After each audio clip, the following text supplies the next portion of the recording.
England's besieged cricketers have switched camps, leaving those bad Brisbane memories behind to prepare for Friday's game against Australia A in Hobart. They've been joined by their latest big hope, replacement fast bowler Chris Silverwood.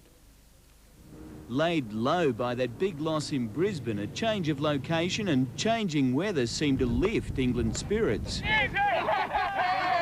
With Nasser Hussain flying to Perth for the birth of his second child, Marcus Trescothick will be standing captain against Australia A. The guys are doing all right. I think you've got to move on pretty quick. We've got to prepare for another test in, 10 days' time. A fresh face trying to put some steam back in the tourist bowling attack is Chris Silverwood. The 27-year-old Yorkshireman has played 5 tests and was flown in to replace Simon Jones, who suffered a series-ending knee injury during the first test. They've replaced pace with pace, basically. It's a shame what happened to Simon. You won't wish that on anybody. But, hopefully I can come out here and, do the job. That job may start Friday, with fellow pace bowler Steve Harmison suffering shin splints and all-rounder Andrew Flintoff still recovering from a hernia operation. Silverwood joins the tour fully fit and uses colourful Yorkshire phrases to prove it. No, I'm fit as a butcher's dog, really. I've not really sort of been doing much other than keeping fit, so I'm feeling really strong, really fit and round to go.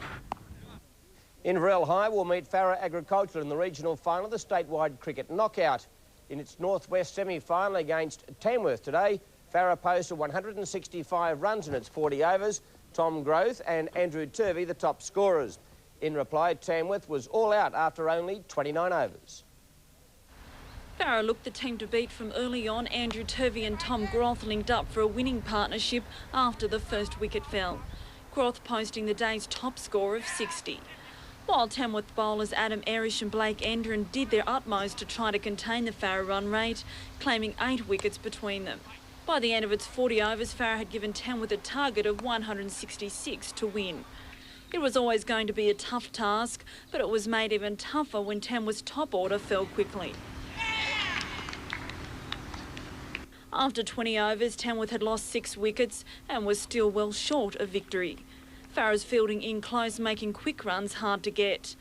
Tamworth's lower order was forced to lash out to increase the run rate, Tim Hart finding the boundary 4 times for an unbeaten 19. But Farrer kept up the pressure and Nathan Morris delivered the final blow with the wicket of Justin Miller. Tamworth all out for 108. Farrer now meets Inverell in the regional final in Tamworth next Wednesday. Dale Thompson, NBN News. 2 Tamworth policemen will swap their uniforms for green and gold jerseys when they contest the Trans-Tasman Oztag Series in New Zealand later this week. Robert Potts and Jeff Sharp will fly out of Sydney tomorrow to help the Australian over-30s team defend its title. Both men were selected following impressive performance at the National Oztag Championships in Sydney during March. 3 tests will be played in New Zealand beginning on Friday. Central Coast sprinter Keaton Winley is one step closer to securing a berth at next year's World Youth Championships after recording a new personal best time. The 16-year-old finished the 200-metre sprint in 24.5 seconds, slashing her previous best time by 0.2 of a second. Keaton's next major athletics meet will see her compete in Hobart next month at the National All Schools Championships. Armidale will become home to one of the state's lesser-known sports this weekend. The University of New England is set to host the New South Wales Canoe Polo Championships. Take the watercraft of kayaking and the ball skills of water polo, and what you have is canoe polo. The once obscure sport has grown in popularity over the last 12 months, following the University of New England's first ever canoe polo tournament. Sort of an event that's kept to Brisbane and Sydney mainly. And last year we had a little competition here, the first one in Armidale, and a couple of teams came from Sydney and Brisbane, and from that they decided to be a good venue to hold the New South Wales Polo Championships here. 150 competitors from Victoria to Queensland will float into Armidale this weekend for the 2-day event. 4 Armidale teams will also take to the local pool, contesting the Open, Junior, Mixed and Veterans events. In another coup for UNE, the Kayaking Club has won the rights to host this year's Australian University Kayak Championships to be held on the Nimboida River near Coffs Harbour. Water levels willing, the event will go ahead on the 2nd of December. We've lost a fair few paddlers, especially from Victoria and Sydney. There's not as much incentive for them to travel up if we're not paddling on the big white water. Australian Olympic kayaker John Wilkie and World University competitor Jackie Lawrence will be among the starters at the championships. Colleen West, NBN News. Thanks, Colleen. Well, that is the day in sport now. Here's Gary Youngberry with all the weather details. Well, thank you, Mike. Good evening, everyone. Warm and hot for New South Wales again today with a severe thunderstorm advice through the mid-north coast and into the Hunter this afternoon. Maybe one or two storms still popping up west of the Divide. We've had more than 400 lightning strikes measured within an hour early afternoon. Let's have a look at the lightning tracker across the state. We'll see this line of storms starting to develop through the mid-north coast and also into the northeast corner of the state, across the border into southern Queensland, with one or two strikes just developing west of the Divide. Not a great deal of moisture in the lower atmosphere, so not expecting a lot of rain. Some brief but possible heavy showers, but no reports of any hailstones at this stage. The system is heading northeast. Let's take a look at the local radar now. There's just a few showers moving a little closer to Tamworth, just a little further west, but just very isolated showers scattered around a 100-kilometre radius. So the storm's not looking too active, most of it in the far northeastern corner of the state, so we won't see too much rain from this. Now the satellite photo, the cloud band stretching across central Australia moved across New South Wales today. This was the frontal system bringing a cooler southerly change, not quite reaching inland areas at this stage. Overnight and into tomorrow morning it'll cool temps down slightly, but it is weakening as it heads further north, and only a couple of millimetres recorded as far as rainfall today, but there's been a few more drops recorded in the northeast corner this evening. Now look at the chart for today. Temperature ranges still 37 in the state's northwest at Collarenebri, also Brewarrina, while the minimum was 5 at Thredbo Village in the southern tablelands today. Now tomorrow on the chart we'll see another trough starting to move into the far west. There's instability in the northeastern corner. That trough will be lingering, so the potential for thunderstorms through northern New South Wales again tomorrow. Maybe one or two scattered showers will be related to the coastal fringe, but temperatures slightly cooler for tomorrow.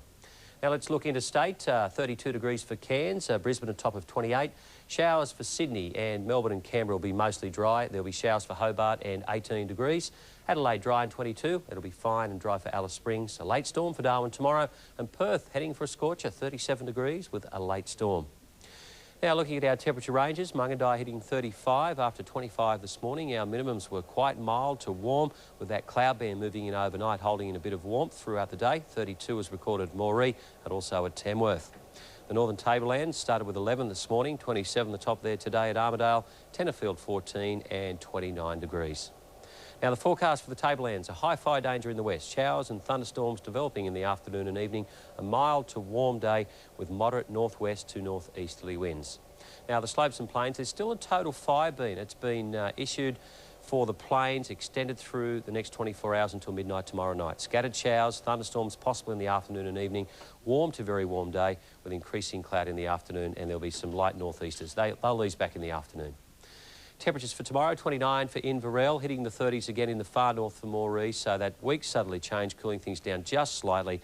The chance of a thunderstorm for Armidale and Inverell, and mainly in the northern parts of the state. The outlook for the next 3 days, not a great deal of change, with still another trough moving into the north, so the potential for any rain will be related to thunderstorms. Still, due to the extremely dry air in the lower atmosphere, we're not going to see a great deal, but hopefully a little bit more shower activity as we move into the start of the weekend. So weather conditions a little unsettled, but the best prospects we've seen as far as rain over the past few weeks, in fact, nearly months, I'm afraid. Fingers crossed. Let it pour. Yes. Thanks, Gary. Thanks, Gary. Well, coming up in a moment, the reconciliation structure making its presence felt in Melbourne.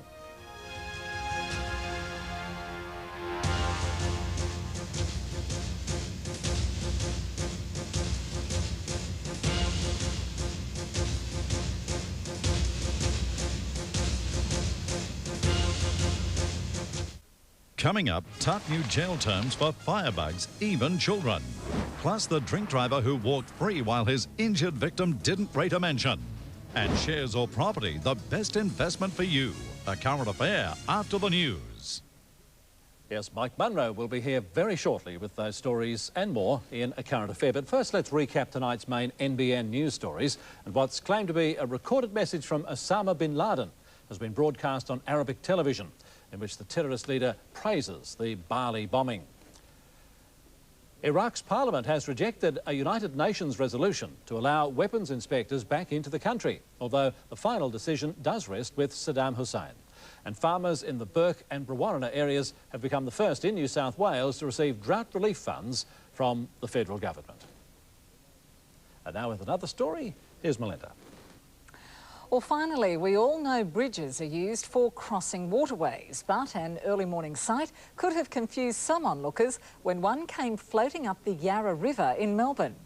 It wasn't a piece of the Westgate Bridge, rather the spectacular new Webb Bridge, which is part of the city's Docklands redevelopment. The 6-metre-high latticed hoop sculpture is described as a symbol of reconciliation, inspired by the site's rich Indigenous history. According to those in the know, the resulting structure suggests a new connection between the past and the present, allowing pedestrians and cyclists to happily snake their way across the water. So there you go, you don't have to be half Yarra. Very interesting. It is, isn't it? I got that one. The old town. And that brings you up to date with the latest news from NBN. But there will be another update in around about half an hour's time, and our next major bulletin is our late edition news tonight at about 11:30. For now, though, from all of us here, good night. Good night.